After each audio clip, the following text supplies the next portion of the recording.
Hi, how are you today? This presentation is called Spreading the Word, and it's a personal view.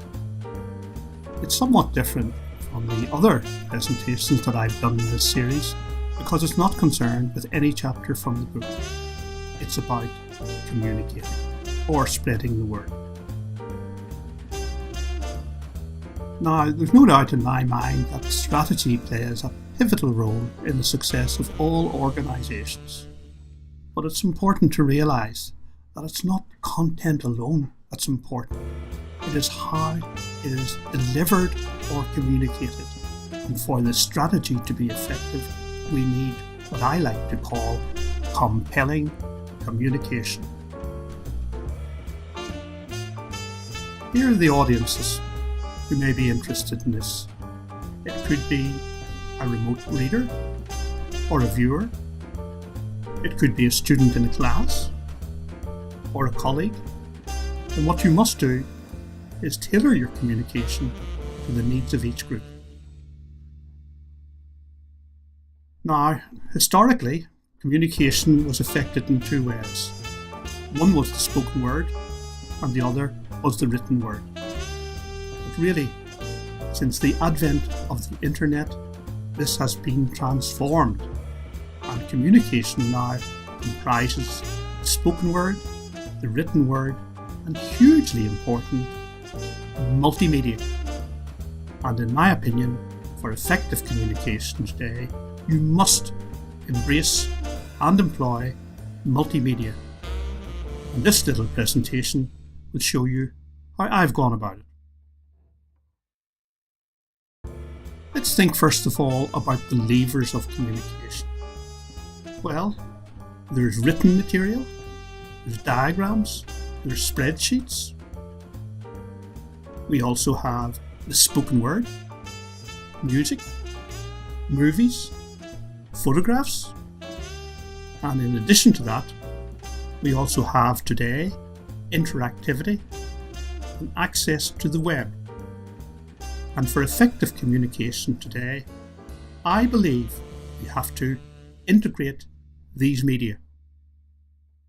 How are we going to do that if you've no training in it?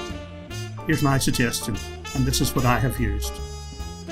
I have used the Apple system, which I've found very easy to learn and very easy to implement. Let me show you how. Here we have the levers of communication as before. There's the first three: the written word, diagrams, and spreadsheet. When we use Apple, there are three programs that handle that: Pages for the written word, Keynote, and Numbers.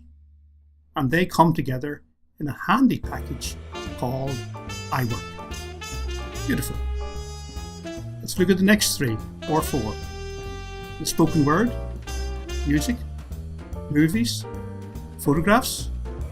Apple provides GarageBand for the spoken word and music, iMovie for creating movies, and iPhoto for creating and manipulating photos. And these come together in this very handy package, iLife. And furthermore, iLife and iWork integrate together. Let's look at the remaining links. Interactivity. It can be provided using iBooks Author. Web facilitation. It can be provided using the Safari browser.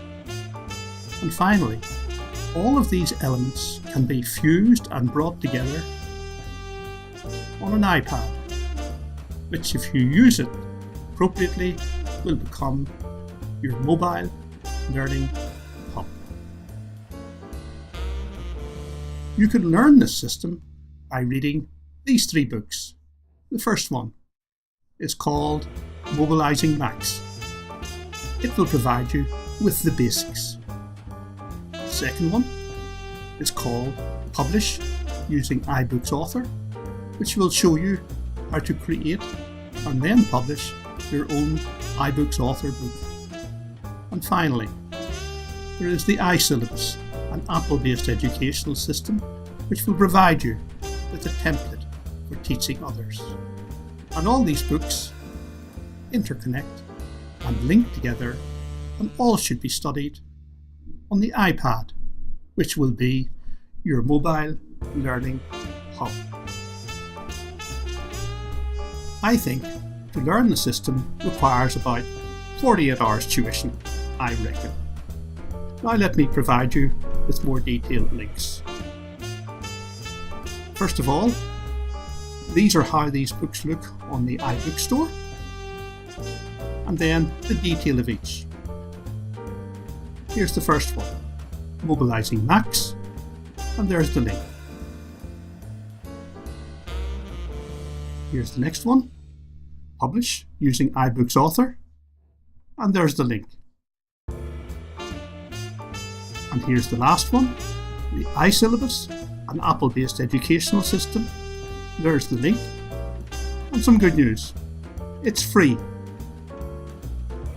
It just remains for me to thank you for listening to this podcast, and goodbye.